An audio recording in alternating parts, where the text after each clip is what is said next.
If I were to go back to my younger self, I would say spend a lot more time exploring and being adventurous with what are those skills or perspectives or strengths that you have that are particularly unique, and how can you maximize those for your success? Hello, everybody, and welcome to Retain and Engaging Your People podcast. This is Shivani Gupta, your host. I'm really excited about having our guest today. Her name is Georgi Enthoven. Yes, that rhymes with Beethoven. And we have been discussing around the work that she's doing. She helps professionals, particularly young professionals, transform their careers into powerful and rewarding force for good. And she talks about work that's worth it. She's an upcoming author. She's going to be launching her own podcast soon. We will talk about all of that. And I've got a bunch of questions that we want to talk to Georgie about. But welcome, Georgie. Thank you so much for having me. I'm delighted to be here. Yeah, thank you for joining us all the way from San Francisco. Now, one of the first questions I always want to know, Georgie, is that I want to know what are some of the challenges or adversity that you faced? And, sometimes we do that, but really what were the couple of key points that have transformed you into who you are today? Because we all go through that fire, and once we've gone through that fire, it helps us become who we are. So take us through a couple of those moments. Yeah, that's I love the question. And if I think the biggest thing for me was really leaning into who I am authentically, which wasn't the case when I started. So when I was starting my career, I was ambitious and I wanted to do amazing things in the world, but I wasn't able to find a pathway where I could be follow through on the ambition that I wanted, and as well as do something really good for the world.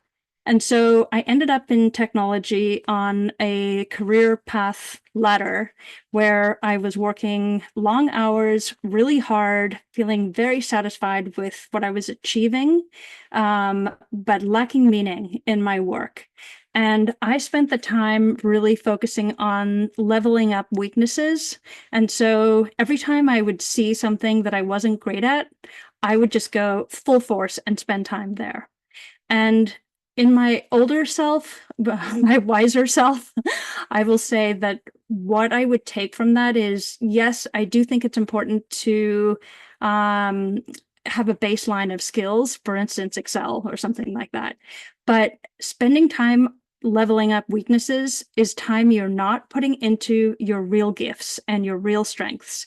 And so if I were to go back to my younger self, I would say spend a lot more time exploring and being adventurous with what are those skills or perspectives or strengths that you have that are particularly unique, and how can you maximize those for your success. Beautiful. That's beautifully said. And, we're starting to have more conversations around being more strengths-based and not always focusing on our weaknesses, but a lot of our education, et cetera, has not worked that way, right? Yeah. It's almost, told us and telling us in terms of how to close the gaps. You've done lots of different things, Georgie. Tell us a little bit about some tips that you've got that you've seen work really well, either for yourself or you've seen other leaders do really well in terms of how to engage people, like whether it's their staff, whether it's their colleagues, whether it's their bosses. What are some of the things that you see that work really well? Is that, you mean how to engage employees within your company Yeah, or and it might be partnerships? employees, but it might be just engaging people in general, like it might be your colleagues or your boss or, Yeah. other people. Yeah, I believe the connections that we make along the way are vital. And I think of the people in our, let's say, network. It sounds quite formal, but it's beyond just business network. Are divided in two groups, and they're either your safety net. And these are the people who are nearest and dearest to you. They could be professional, but also could be a spouse, best friend, family member, that can hold you in times that are tough and encourage you to go for it when you need that extra push, but it's a safe space and a loving space. And then I believe you have what I would call the trampoline. And those are the people who you may not actually even know. Maybe somebody you read about, but oftentimes it is somebody you know who gives you a huge leg up, and you're able to save time and advance what's really important to you because of the experience they've shared or you have read about. And so I believe the people in our lives are in those two categories, and sometimes they actually play in both. But I think nurturing relationships, what's really important about that is that it's a two-way street. And the more authentic you can be in those relationships, the more value that you're adding. But it's really obvious when someone's looking for something from you without the thought of how they may offer you something in return. And I'm a big person on energy in, energy out. We need energy to keep going. And not that you have to have like a immediate return on something, but if you're going to spend time talking with someone, helping somebody else in their business, advising a partner on a strategy, giving your perspective, how can they make that worth it for you? And so I think that mindset is helpful to have, and to make sure that these relationships are reciprocal. They're like the ocean, it comes in and out, and you go along with that. I really like that, energy in and energy out. And it is a bit like the ocean, isn't it? There are people that stay. I remember somebody saying to me once, people stay for a reason, a season, or a lifetime. And I can't remember how long that, ago that was, Georgie. Might have been 20 years ago. But I've always just remembered that, because it's true. Like, some people come in and out, and others kind of stay a lifetime. Let's switch that to business. What are some of the, when you look at, you've been in businesses and you have seen different people operate, you've got your own business. And I know this is such a hard question. Like, what are a couple of learnings, 1 to 2 learnings that you've had in business that have really helped you, that our audience is listening to, that might be able to go, or watching, be able to go, yeah, that's something that I probably need to get, better at? What have been a couple of your big learnings or lessons in business?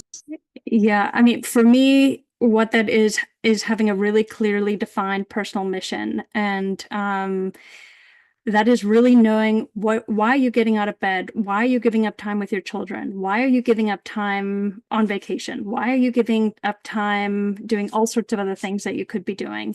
And that, I think, having that really clearly defined is important, and that it's something that really matters. It's something that will last. It's something you're going to be care about for a long time to come. And you can easily articulate it to others. They can share that as well, about what's important to you.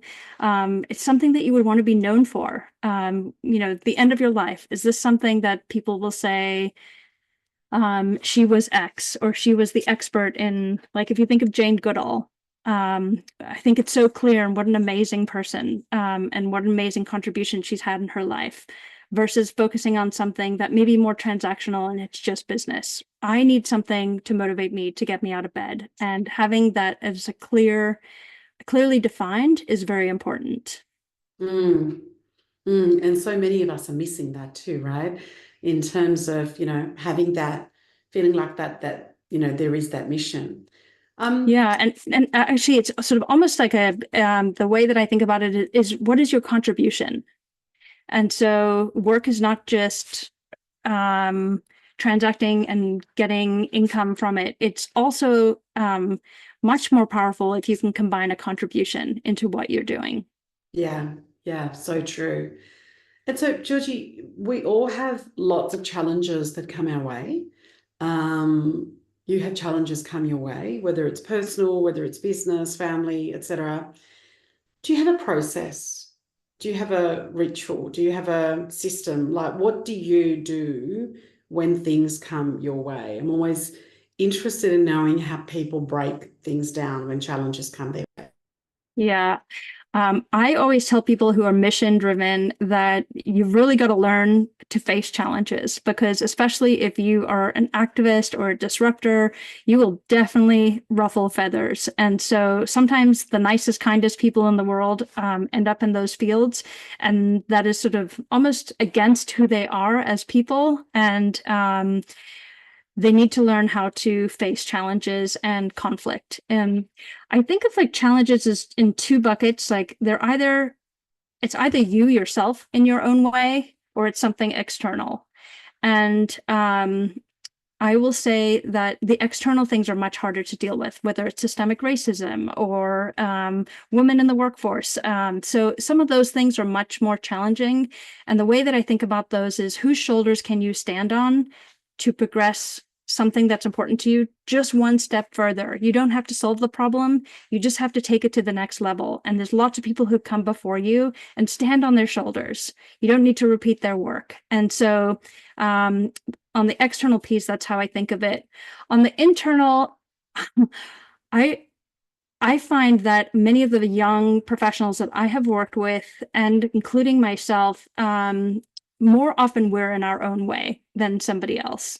And I think of one of those is learning how to have difficult conversations.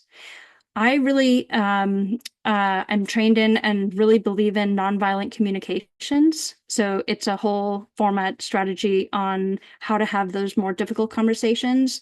And what's important about that is you try take out the judgment of how you're feeling about a particular situation. So for instance, like the very first piece is you would name something that you see, and it's something you could take a photograph of. It's not something that you wouldn't be able to, listen, for instance, if you say the music is too loud, what's loud? Is it you're loud, they're loud? But if it's something that is tangible, like I've noticed that you haven't gotten to work by 8 a.m. start time the last 3 days. That's something that's tangible, measurable, that actually happened. So I think learning to have those difficult conversations and the tools you need to have them really helps people with challenging times. And the last thing is just to reconnect to the safety net.